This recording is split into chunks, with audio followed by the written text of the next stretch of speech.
శెట్టి బలిజ యువజన సంఘం ఆధ్వర్యంలో ఏలూరులో ఏర్పాటు చేసిన చలివేంద్రాన్ని పోలవరం ఎమ్మెల్యే చిర్రి బాలరాజు ప్రారంభించారు.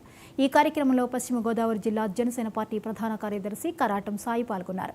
ఎండ తీవ్రత రోజురోజుకి పెరుగుతున్న నేపథ్యంలో ప్రజల తాహార్తిని తీర్చేందుకు శెట్టి బలిజ సంఘం చేపట్టిన కార్యక్రమాన్ని ఎమ్మెల్యే అభినందించారు. ప్రతి మండల కేంద్రంలో చలివేంద్రాలు కేంద్రాలు ఏర్పాటు చేసేలా చర్యలు తీసుకుంటామని ఆయన చెప్పారు. ఈ కార్యక్రమంలో కూటమి శ్రేణులు, యువజన సంఘం సభ్యులు, ఆటో యూనియన్ సభ్యులు పాల్గొన్నారు.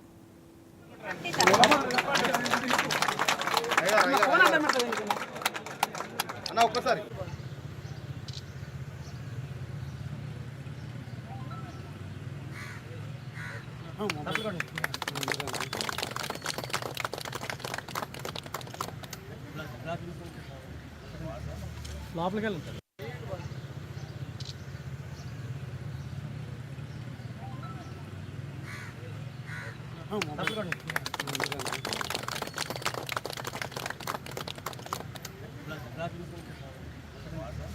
లోపలికి వెళ్ళండి. మా నాయకులు కరటం సాయి గారి ఆధ్వర్యంలో, అలాగే నాయకులు కార్యకర్తల ఆధ్వర్యంలో ఈరోజు ఘనంగా ఇక్కడ ఓపెన్ చేయడం జరిగింది. ఈ వేసవకాల ఎద్దడికి అనేక మందికి ఇది దాహార్తిని తీర్చే విధంగా ఇక్కడ మజ్జిగ, నిమ్మరసం, అలాగే వాటర్ కూడా అందించే విధంగా శెట్టి బలిజకి సంబంధించినటువంటి సంఘ సభ్యులందరూ కూడా కలిసి ఇక్కడ ఏర్పాటు చేయడం చాలా సంతోషకరమైన విషయం. అలాగే పోలవరం కాన్స్టిట్యున్సీలో 7 మండలాలకు సంబంధించి 7 మండల కేంద్రాల్లో జనసేన పార్టీ తరఫున ఇలాంటి చలివేంద్రాలు ఏర్పాటు చేయాలని మేము కేడర్కి కూడా సూచిస్తాం.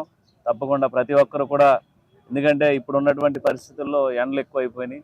దీనికి సంబంధించి బాడీ డ్రై ఇది అవ్వకోకుండా ఈ నీటిని ఎద్దడి, అలాగే మజ్జిగ, అలాగే నిమ్మరసం కూడా ఏర్పాటు చేసే విధంగా ప్రతి మండలంలో మేము కార్యాచరణ చేపడతాం. అలాగే ఈరోజు కాన్స్టిట్యున్సీ వేదిక చూసుకున్నట్లయితే ప్రతి గ్రామంలో కూడా నీటి సదుపాయం పర్ఫెక్ట్గా ఉండేటువంటి విధంగా మేము ఏర్పాట్లు చేస్తున్నాం. అలాగే ఎక్కడ కూడా ఈ నీటి ఎద్దడి లేకోకుండా ప్రతి